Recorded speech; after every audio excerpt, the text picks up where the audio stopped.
Well, hello, I'm Janet Morana, Executive Director of Priest for Life. Welcome to Just Ask Janet. Well, very often when moms are expecting a baby and the couple is so excited, but during the course of the pregnancy, there's a lot of tests these doctors like to perform, as you know, blood work and ultrasounds and all kinds of tests. And sometimes, very often, it's around the second trimester they might get a diagnosis that there's something wrong with your baby. In today's program, we're going to talk about one of those cases. It's called Trisomy 18. And unfortunately, many medical doctors out there, when they get this diagnosis, they counsel the mom to terminate, which means have an abortion. And we know by experience, both with the women we've spoken to who have not taken the doctor's advice and have given birth to these children, and also I know from the Silent No More Awareness campaign, women who did get such pressure from the medical community, they agreed to the termination, aka abortion, and they said that the trauma they went through from that abortion and the guilt that somehow now they felt part of the destruction of that baby's life was unbearable. And of course, they eventually sought healing from that and now speak publicly. Don't do this. It's not the answer. Well, joining me on today's program is a wonderful woman. Her name is Elizabeth Leon. And I'm going to read a little bit of her bio. She's a Catholic wife, mother, author, and speaker from Ashburn, Virginia.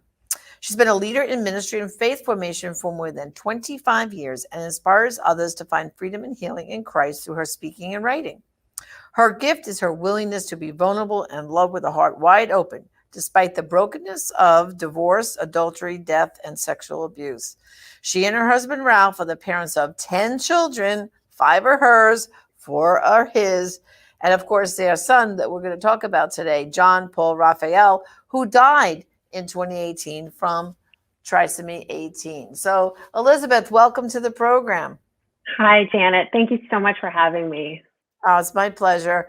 And I'm going to tell our viewers that partway through the program, we're going to show a little clip of the Mm-hmm. birth and the short life of your son, John Paul Mm-hmm. Raphael, so they can see how wonderful and nurturing that special time was. But let's go back for a moment to the pregnancy Mm-hmm. and tell us when in the course of the pregnancy did you find out about John Paul's diagnosis? Sure. Well, my husband and I are both a second marriage, and I was of advanced maternal age already when I got pregnant. So at the age of 45, we knew we wanted to have genetic testing done for the sake of information. My husband's a family physician, and we're both of the mindset that the more information you can have, the more prepared you can be to advocate and make good medical and spiritual decisions. So we had the NIPT testing, the non-invasive prenatal testing, done at 14 weeks. And those results came back pretty quickly with an 87.7% chance that our son had trisomy 18. And explain to our people here, trisomy 18, exactly what does this mean? Sure. So trisomy 18 is one of a spectrum of genetic conditions where every cell in the child's body, just through a fluke mutation, ends up having 3 copies, hence the trisomy of the 18th chromosome. There are 3 more common trisomies. Trisomy 21 is known as Down syndrome. Trisomy 13 is also one that we hear about somewhat. And then trisomy 18 is sometimes called Edwards syndrome. And trisomy 18 and trisomy 13 are called by the medical community incompatible with life because these babies almost universally either die in the womb or die shortly after birth. We as a pro-life community, I take issue with the term incompatible with life because at the time that we were given the diagnosis, our son, John Paul Raphael, was already alive in my womb. So we've called it a life-limiting diagnosis. That's right. And of course, when you said they lived just a few days, there's also a little bit of border or spectrum as to how long these babies can live. I don't know if you're familiar with Senator Rick Santorum and his wife Karen, and their daughter, who has Bella, who was born with trisomy 18. I mean, I believe she just celebrated her, I lose track now, I think it's 11th or 12th birthday in May. Yes. And so Bella is like, I think almost like a record breaker with trisomy 18. I don't think I've heard of a baby with trisomy 18 living quite that long. Yes. And when you listen to the Centurions talk about Bella, it's nothing but it's not a burden to the family. I know she requires a lot of extra care, obviously. But I mean, you could just Google her, Bella Centaurum, and you'll see pictures of her. She looks cute as a button, and she's an integral part of her family. So I always say, like, I hate that phrase too, incompatible with life. That's like, ugh. But, when you listen to even the Centurions, this child has brought nothing but joy to their family. But let's go back, to your experience now. So now you get the diagnosis. So like you said, 87% chance that this is a correct diagnosis. So how did you deal with it from that point forward in the rest of the pregnancy? Sure. Well, there was a huge amount of grief, a large grieving process that my husband and I went through. And our doctor, well, the specialist where we had the testing done, they did immediately offer termination. I will say very gently. And we said, no, not only do we not want it, we want it never to be mentioned again. Please make a note on our file so that conversation is not one you need to return to.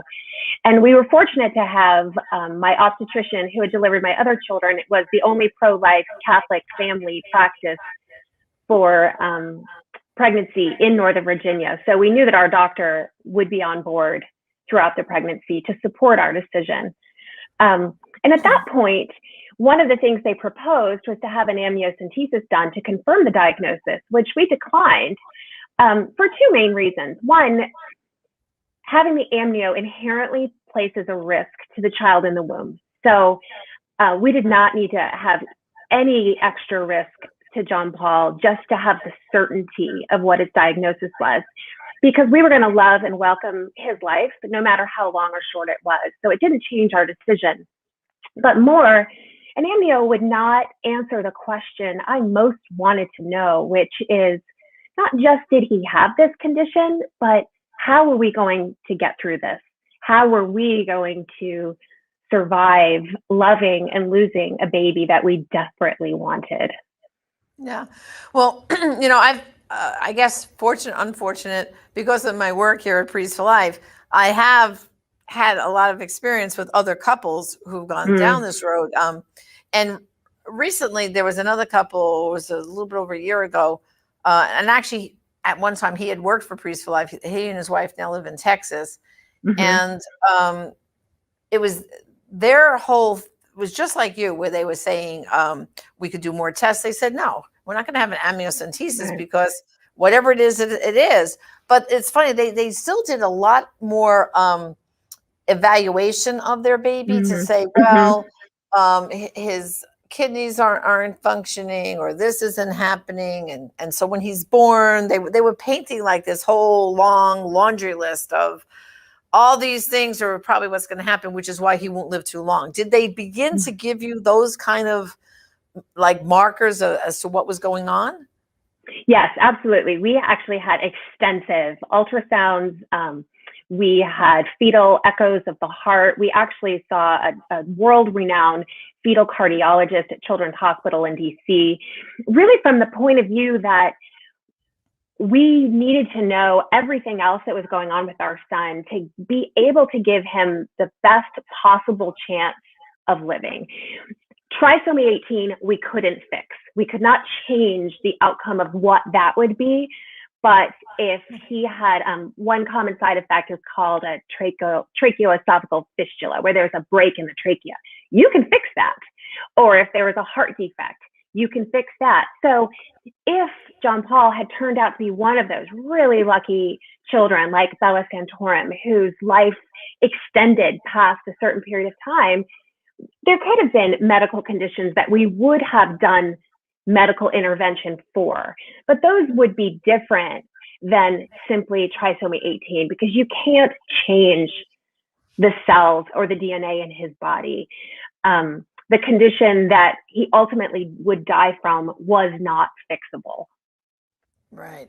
And so what, I mean, were there certain, in other words, getting ready for his birth, were they going Mm, to have certain specialists standing by, or, and were you guided into like, okay, we're going to let the pregnancy go till this point and then maybe then do the C, like what was, how did all that sure. come together, you know? Sure.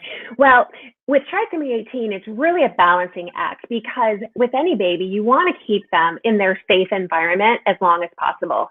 So by 30 weeks, I was having weekly ultrasound and doing growth scans. And as long as he was growing in my womb, we knew he was still doing well.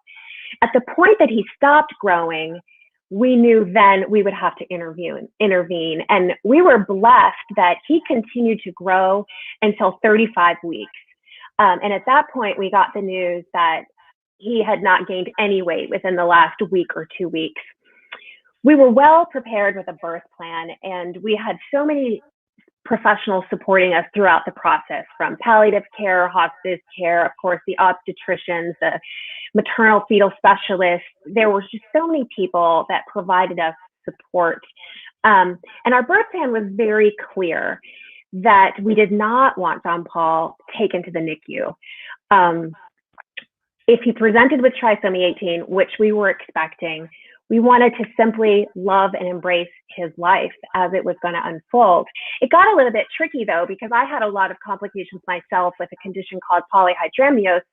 And ultimately, we ended up with a cesarean section, a very dramatic emergency cesarean. But one of the questions we had was, we did not want him put on a ventilator because, as I said before, that wasn't going to solve the problem of his trisomy 18. But if I had been knocked out completely with anesthesia, did we want to put him on a ventilator until I woke up from the anesthesia so at least I could meet him? So it got very complicated at the end, trying to balance dignity and quality of life for John Paul with all the variables that we had no way to predict could be present. Wow. So in the end, you did a beautiful video, which in a few minutes we'll share a few minutes of that. Mm-hmm. But I saw you were awake during the birth, so I'm I was. guessing you must have had some sort of. You didn't get general anesthesia; you must have had like a spinal or something like that Mm-hmm. to do the C-section, correct? Mm-hmm. So Correct. that was the final decision. Mom wanted to Mm-hmm. stay awake. I mean, and this whole question to put him on a ventilator or not. I mean. I guess that must have been a difficult decision too, because what would the ventilator have done really at that point? Correct. They thought he was going to pass away anyway in a very short Mm-hmm. period of time. So Mm-hmm. it would have really interrupted that kind of quality Yeah. bonding time that the so important. I saw you had that skin to skin time with him a little bit. That's so Mm-hmm. important when babies are first born, and Yeah. then your husband was there. Um, but this must have been all heart wrenching for you too. I mean, to have to, what can you say to other people right now who might be struggling with these kind of decisions? Because, unfortunately, you were blessed to have a very, very good medical team there. Mm-hmm. But I've heard some horrible stories, Elizabeth, where these doctors, they just keep using that phrase, incompatible life, incompatible life. And Right. one couple told me that she finally, her and her husband, she said, they stood up and they went like this to the doctor. Doctor, we don't kill our babies. Get it? Yeah. No more Yeah. talk about that now. Yeah. Very clear. And so, you really were, I guess, blessed in a way to Mm-hmm. have such a supportive team all around you, right? Mm-hmm. We absolutely were blessed.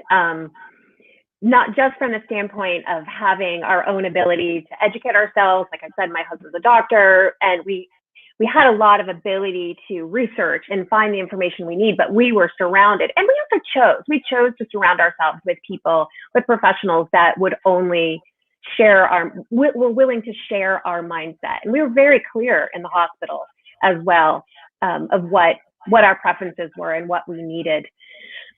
There really is such a challenge because when you're living in the land of uncertainty, I mean, essentially, when you get an adverse prenatal diagnosis, you're choosing a path you know will end in suffering. And as Catholics, of course, we know this is a valley of tears. We are never promised a life without suffering. But to choose that path deliberately by not going down the easy route of abortion is very, very challenging, because your inclination when you live in uncertainty is to do something, to do anything. And I'm convinced with great compassion that that's how women end up making the painful and tragic decision to end their baby's life, because without support, sitting in that place of uncertainty and suffering is nearly unbearable. So they do the only thing they know how to do. And for us, with so much support, I really was still desperate at times to do something. I mean, I went through a period of grief after John Paul had died where I was very angry at my husband for somehow convincing me that it was reasonable not to put him on a ventilator, which was, of course, the right decision. But when you play it through in your head, you love your baby so much and you just miss them. And you think, why didn't we do more? And the reality is we did everything we could to provide him with a beautiful, love-filled life for as many minutes as we were given. And I can't answer the question for why God didn't give us more. But all I can say is that in that struggle of uncertainty, when we invited the Lord into that and agreed to do it his way, to submit and surrender to his plan for our son, he flooded in. He filled us with grace. He filled us with hope. He filled us with the people we needed around us to hold us up when we couldn't hold ourselves up anymore. Right. Well, now you mentioned that whole ventilator thing. This other family I was referring to, what ended up happening with them is their little one took a turn for the worse very quickly, but all the other children weren't there. Yeah. Just the mom and dad were. So the doctors quickly said, "I'll tell you, you know what we'll do? We'll put him on, we'll bag him to keep him alive for a little while longer, because he's going quick." So while the grandmas quick ran and got all the kids and brought them all to the hospital, and then as soon as they got there, everyone assembled and the priest came, like you said, they got the sacraments, everything. Yeah. Then they took him off the vent, and everyone had that last excuse me, few minutes to hold that baby. Yeah. And that makes so much sense, because then the intervention is to improve the whole family's quality of life and the family's experience of loving and losing this beautiful child. I can understand why they would make that decision. Well, I know your family did a great video. It's up on YouTube.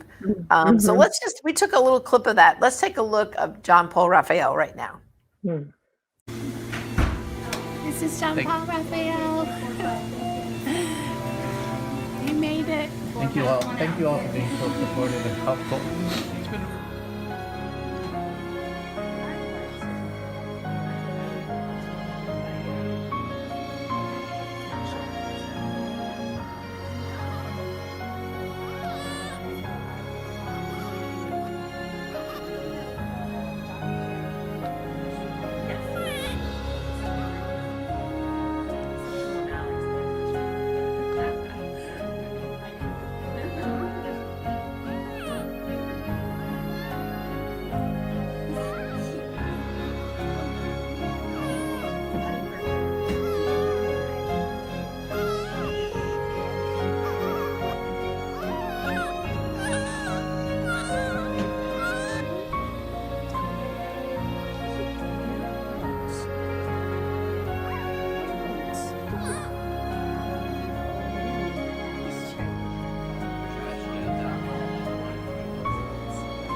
Were in any of those drawers?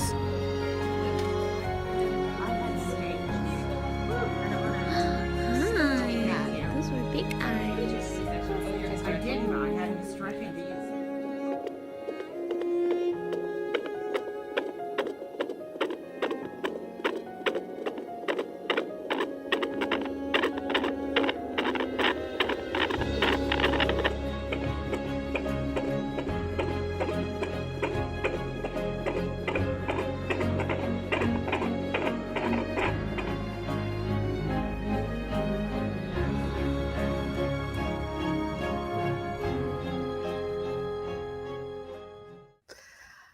Wow.